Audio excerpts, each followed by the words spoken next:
Hello, my name is Mike. I'm a targeted individual from Germany. I'm 57 years old and I will show you today how to stop electronic torture. Electronic torture done by secret services around the world, by Homeland Security, the NSA, FBI, CIA, MI5, MI6, and like I said, other secret services and police squads all around the world.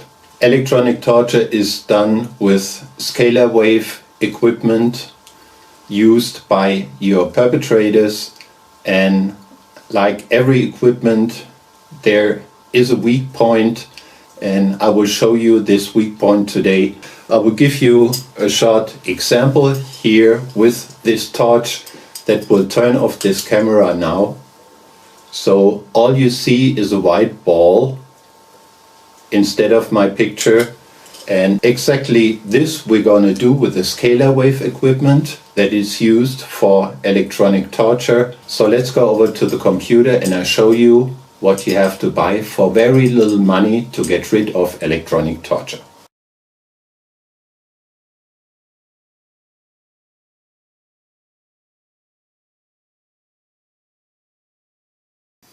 So basically what you need is a CVS driver and a power supply for that. Let's start with a CVS driver. This is a device that produces scalar waves, and as you see here, it consists of a secondary coil and a resonance circuit, which is basically exactly the same what you see here on this photo of a Tesla coil. A Tesla coil is very large and nothing you want to put in your apartment, so the CVS driver is perfect for your needs. So what happens when you turn on a CVS driver?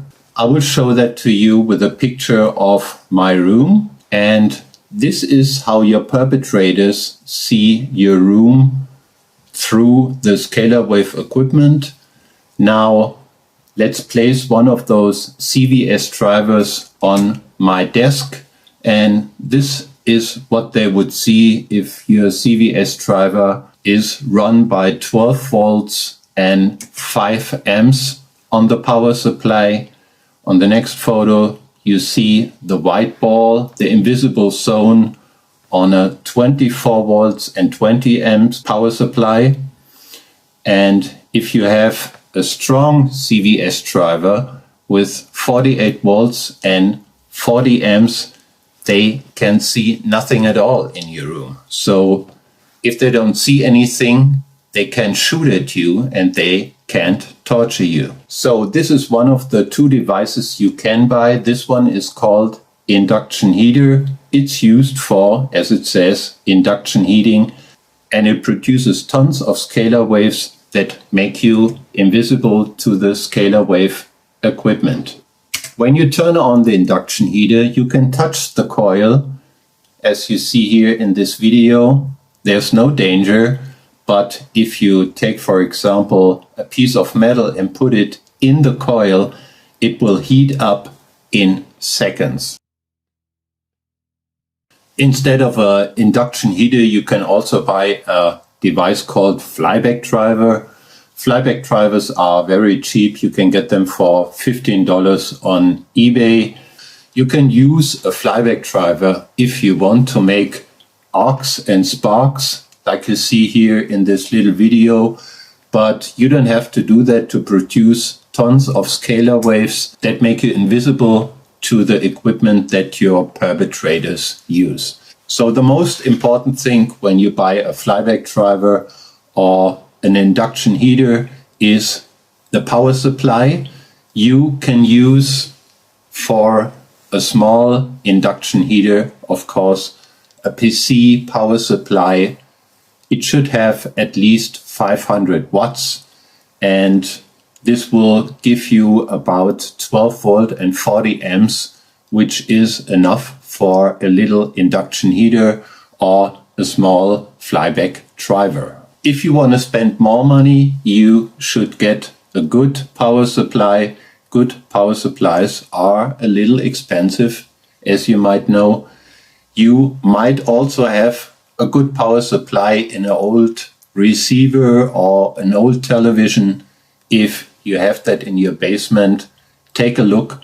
Maybe it has 24 to 48 volts and a lot of amps to run your flyback driver. When you have your power supply and your induction heater or your flyback driver, please always turn on your power supply first. I recommend you to make a switch between the power supply and the CVS drivers, a power switch like seen here on this photo. Connect minus from the power supply to minus from the CVS driver and make a switch between the plus pole as seen here on this photo. You can finish your setup simply by placing the power supply and your flyback driver in a shoebox so you can take it with you to another room or to your working place. You can also place a small induction heater in your car so you can drive without any problems. Please be so kind and recommend this video to other targeted individuals, and you can also download this video and publish it on your own YouTube channel if you like, and you can also translate this video into other languages to make it available for targeted individuals in other countries. So, hopefully this video was helpful for you.